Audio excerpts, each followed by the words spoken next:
Brompton Electric unboxing and installation. Let's get started.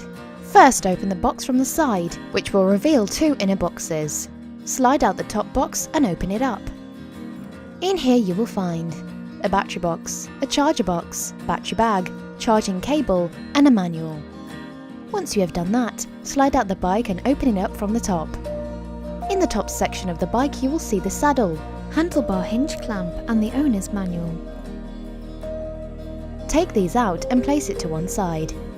Open the cardboard flaps on the side and around the pedal. Lift the bike out of the box and remove the plastic protection, loosening the main frame hinge clamp to release it all.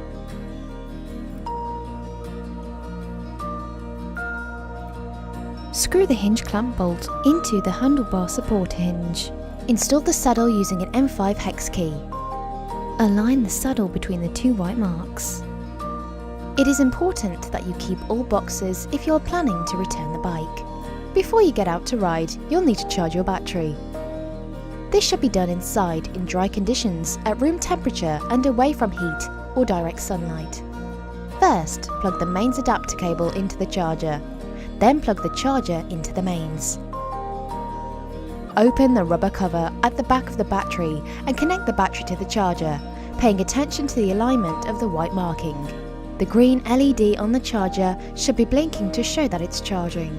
You can track the progress of charging by following the 5 LEDs. Once they are lit up, the battery is fully charged. Once fully charged, the battery will switch off automatically.